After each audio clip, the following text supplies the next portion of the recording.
안녕하세요. 슬기짱쌤과 함께하는 슬기로운 국어의 슬기짱 선생님입니다. 오늘은 도전 영화 비평이라는 제목으로 선생님이 여러분들에게 영화 비평이란 무엇인지, 그리고 영화 비평문 쓰는 방법은 무엇인지 그 꿀팁 등을 알려주기 위해서 이렇게 수업을 준비했어요. 그렇다면 여러분들이 지금부터 영화 비평문 쓰는 방법에 대해서 공부를 하게 될 건데요. 그 전에 그렇다면 비평이라는 것은 무엇인지부터 알고 가면 좋을 것 같아요. 선생님이 비평이란 무엇인지에 대해서 검색을 해왔습니다. 문학 비평 용어 사전에 따르면요. 비평이라는 것은 문학 작품을 정의하고 그 가치를 분석하며 판단하는 것이다 라고 나와 있습니다. 영화에도 마찬가지예요. 그 영화의 가치를 우리가 분석하고 판단하는 것이 영화 비평이라고 생각하면 되겠죠. 자, 그러면 비평이라고 하는 게 어떤 특정한 작품을 해석하고 정의하고 그 가치를 판단하는 것이라고 했으면 이 비평을 바탕으로 쓰는 비평문은 과연 무엇인지 우리 한번 알아봐야 되겠죠. 그럼 비평문이란 무엇이냐면요. 예스폼 서식 사전에 따르면 비평문이란 작품을 정의하고 그 가치를 분석하여 판단한 내용을 기재한 문서이다 라고 나와 있어요. 말 그대로 비평이라고 하는 것은 작품을 정의하고 그 가치를 분석하는 행위라고 했으면 그 작품을 정의하고 가치를 분석한 것을 글로 작성하면 그것을 비평문이라고 할 수가 있어요. 근데 여기서 주의할 점이 있는데요. 여러분들이 비평이라고 하면 단순히 비판하는 것, 좀 안 좋은 점, 부정적인 점을 찾아내는 것이라고 생각하는 경우가 많은데요. 그것이 아닙니다. 아래쪽에 보면 선생님이 별표를 쳐서 가지고 왔는데 비평이라고 하는 것은 긍정이든 부정이든 작품에 대해서 평가하는 것 자체를 의미한다라고 쓰여져 있죠. 이런 것처럼 우리가 비평문을 쓸 때는 작품의 나쁜 점만을 찾아내서 적는 것이 아니라 이러이러한 점은 좋았고 이러이러한 점은 좀 아쉬웠다. 이런 장점과 단점, 긍정적인 면, 부정적인 면 모두를 가지고 와서 써주는 것이라고 생각하면 돼요. 근데 여기서 주의할 게 비평문을 작성을 할 때는 단순히 이것은 좋았고 이것은 나빴다라고 쓰는 것이 아니라 이러한 것은 이러이러한 면에서 좋았다라든가 이러이러한 면에서 나빴다라고 하는 근거를 분명하게 달아주어야 합니다. 그런데 이 근거를 가지고 오기 위해서는 우리의 배경 지식만으로는 조금 부족한 점이 있겠죠. 따라서 우리가 비평문을 작성할 때는 다양한 자료를 참고해야 해요. 우리 맨 마지막 문장 보면 이를 위해 작품의 시대상 및 작가, 작품의 표현 방법 및 주제나 소재 등을 정확하게 평가하고 이를 위해 다양한 문헌을 참고하여야 한다라고 나와 있습니다. 여기서 문헌이라고 하는 건 책을 뜻합니다. 그래서 여러분들이 비평문을 작성할 때 그냥 영화를 보고 내가 느낀 점만을 쓰는 것이 아니라 꼭 자료 조사를 많이 해야 해요.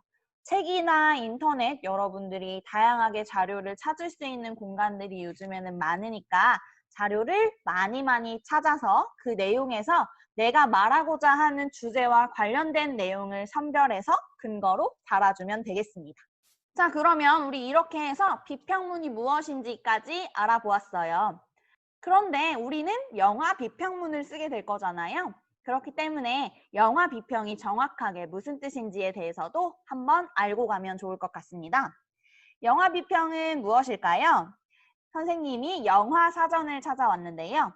영화 사전에는 영화 한 편 혹은 그 이상의 영화에 대해 분석하고 판단하는 것을 영화 비평이라고 정의하고 있습니다. 우리가 단 하나의 작품만 보고 영화 비평을 하기도 하지만 그 영화와 관련된 예를 들어서 그 영화를 만든 영화 감독의 다른 영화를 보거나 그 영화에 나온 배우의 다른 작품을 보거나 하는 등 다양한 영화를 묶어서 하나의 비평문을 작성할 수도 있어요. 뭐 감독이나 배우와 관련된 영화를 볼 수도 있지만 주제가 비슷한 영화를 묶어서 보거나 혹은 아예 다른 얘기를 하고 있는, 반대되는 얘기를 하는 영화를 보고 그것을 묶어서 하나의 영화 비평문을 작성할 수도 있어요. 그렇다면 우리가 이러한 영화 비평을 잘하기 위해선 어떻게 해야 할까요? 훌륭한 비평이라고 하는 것은 영화상의 인물과 주제를 통해 영화의 주제가 어떤 방식으로 발전되었는지를 제시하여 그 작품의 의미와 가치를 인간의 가치와 경험의 관점에서 깨달을 수 있도록 설명한다 라고 했어요. 좀 말이 어려울 수도 있는데 무슨 말이냐면 중요한 건 이거예요. 여러분들이 영화를 보고 그 영화의 주제가 무엇인지 우리는 파악을 해주어야 하겠죠. 이 주제가 인간에게 어떤 깨달음을 줄 수 있는지, 어떤 가치가 있는지를 밝혀주는 것이 영화 비평이다. 훌륭한 영화 비평은 주제를 잘 파악하고 그 주제가 인간에게 어떤 가치가 있는지 밝혀주는 것이다 라고 쉽게 생각할 수 있습니다. 마지막 문장 보면요. 또한 영화 비평은 작품과 그 시대의 사회 문화적 환경과의 연관성을 보여준다 라고 쓰여져 있습니다. 영화를 볼 때 그 영화의 주제만 밝혀주는 것이 아니라 그 영화의 주제가 우리의 사회와 문화에 어떻게 연관이 되어 있는지. 영화는 항상 그 시대상을 담고 있잖아요. 예를 들어서 동주라는 영화에는 일제강점기라는 시대적 배경이 반영이 되어 있죠. 그렇기 때문에 그런 사회적, 문화적 배경까지 같이 연관지어서 이해할 때 주제가 어떤 의미가 있는지, 그런 과거를 배경으로 한 영화가 지금의 우리에게는 어떤 교훈을 주는지 이런 것들을 생각하는 내용으로 비평을 작성을 해주면 훌륭한 비평문을 만들 수 있을 것입니다. 그러면 이번에는 여러분들 영화 비평문 쓰는 순서는 무엇일까요? 크게 3가지 정도로 우리가 생각할 수 있어요. 여러분들이 가장 보편적으로 영화 비평문을 작성할 때는 어떻게 작성을 하냐면 영화를 보고 자신의 비평문을 그냥 작성하고 끝이 나지만 우리가 조금 훌륭한 영화 비평문을 작성하기 위해서는 다른 비평문을 참고하는 과정이 굉장히 중요합니다. 다른 비평문을 그대로 베껴오라는 것이 아니라 그 비평문에서 내가 참고할 만한 내용은 없는지 혹은 그 비평문에서 밝히지 못한 나만이 가지고 있는 새로운 관점은 없는지를 생각할 수 있기 때문에 같은 영화를 보고 작성한 다른 비평문을 참고하는 것이 되게 중요해요. 그래서 영화 비평문을 쓰는 순서 첫 번째는요. 이런 순서입니다. 먼저 내가 보게 될 영화의 다른 비평문을 읽어봅니다.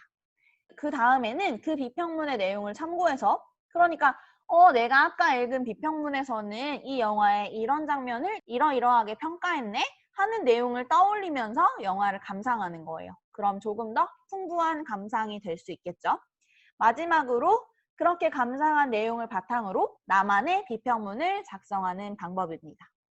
여기서 중요한 건 다른 비평문을 읽었다고 해서 꼭 그것을 똑같이 따라한 주제가 동일하게 쓰는 것이 아니라 그 비평문과 다른 새로운 관점으로 비평문을 쓸 수는 없는지 계속해서 생각해보는 과정이 중요합니다.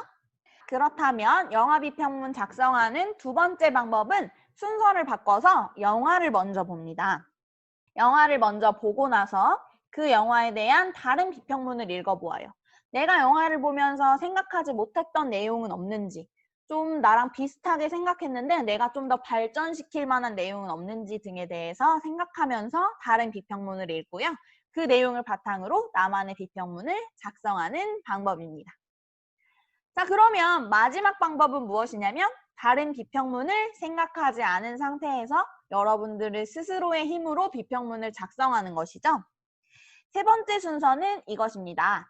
영화를 먼저 감상하고 나만의 비평문을 쓴 다음에 다른 비평문을 읽으면서 내가 비평문에 담지 못한 내용은 없는지 새로운 시각으로 바라볼 수 있는 것은 없는지 비교해보는 그런 과정에 비평문 쓰는 방법이 세 번째 방법이라고 생각하면 되겠습니다. 그러면 우리가 이렇게 해서 영화 비평문을 쓰는 일반적인 순서까지 생각을 해보았는데요. 그런데 우리가 비평문을 쓸 때는 보통 하나의 주제를 가지고 그 주제와 관련된 글을 쓰게 되거든요. 그런데 우리가 친구들에게 여러분들 글을 써보세요 라고 하면 선생님 주제 정하기가 너무 어려워요 라는 이야기를 굉장히 많이 하거든요. 그래서 이번에는 선생님이 이렇게 화면을 당겨서 주제 정하기가 어려워요 라는 제목으로 이번 PPT 화면 만들어 보았습니다. 주제 정하기 어려울 때 어떻게 해야 할까요?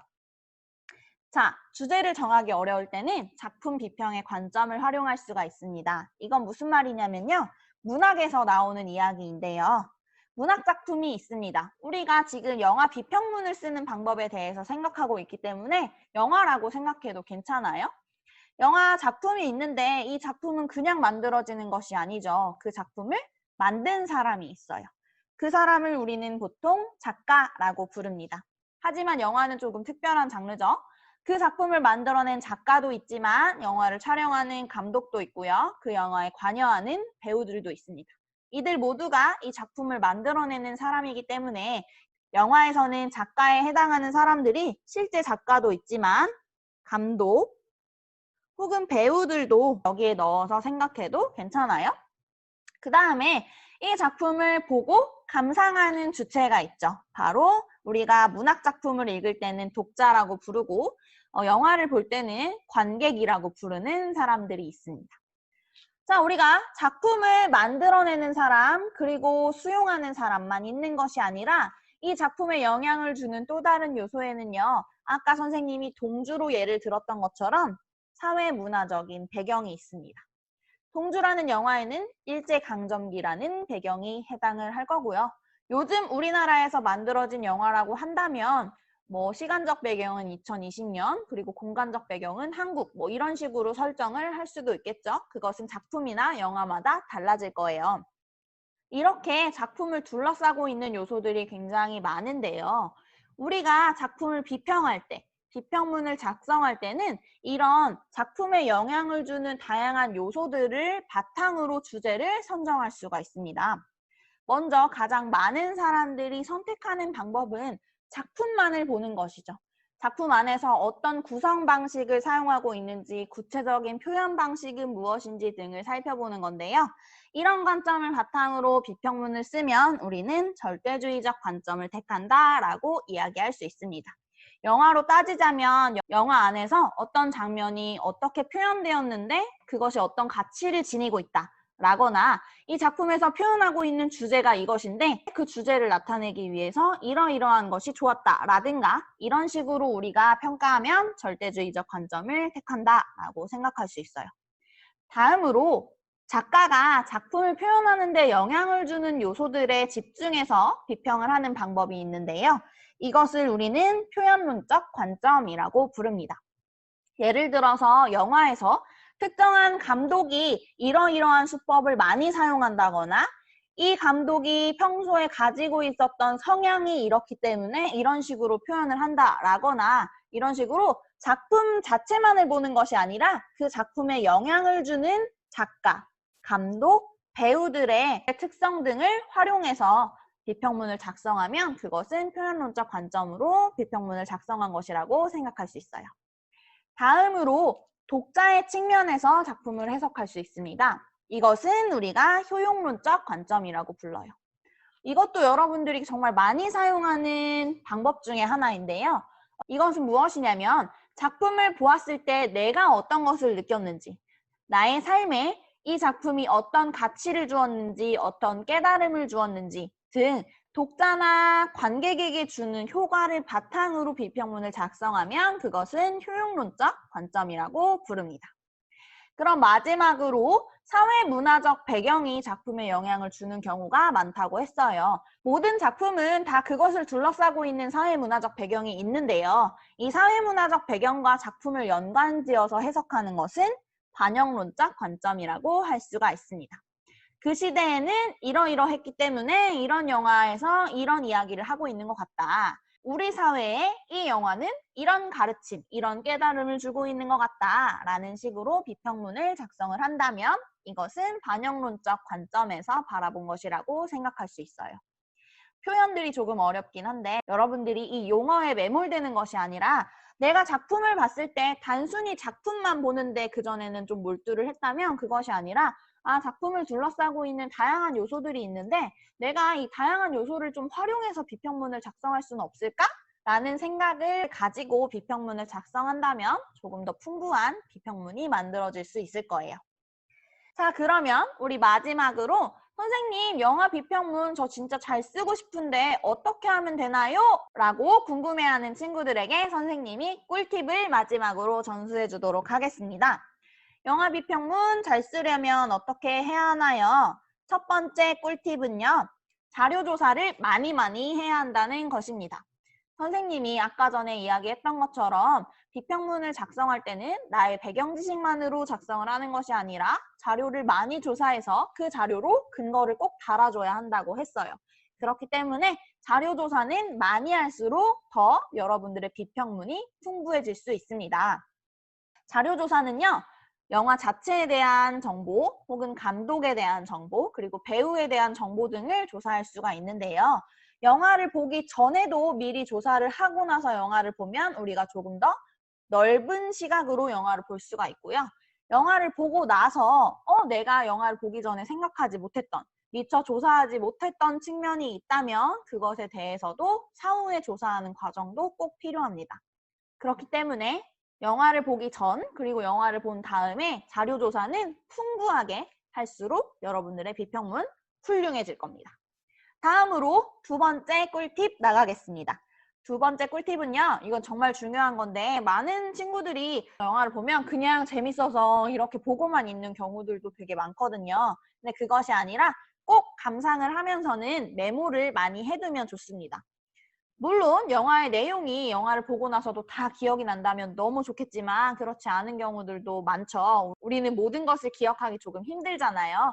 그렇기 때문에 영화를 보면서 이런 장면이 나왔는데 이런 장면에 이런 의미가 있는 것 같다. 이 장면에서는 이러이러한 내용을 통해 이러한 주제를 표현한 것 같다. 등으로 여러분들이 메모를 간단하게라도 해두었다가 비평문을 작성한다면 그것 또한 여러분들에게 풍부하고 훌륭한 비평문을 작성할 수 있는 밑거름이 될 수 있기 때문에 메모 꼭 하는 거 잊지 말고 영화 보도록 하세요. 자, 그러면 이제 여러분들도 비평문 쓰는 방법을 모두 익혔기 때문에 지금부터 영화를 보고 비평문을 작성하는 일만 남았네요. 이제부터 여러분도 야호! 영화 비평 전문가가 된 걸 축하합니다. 그러면 지금부터 신나게 영화 비평 한번 시작해 보도록 하세요. 오늘 수업은 여기까지 마칠게요. 다들 수고 많았습니다. 구독과 좋아요 부탁해요. 안녕!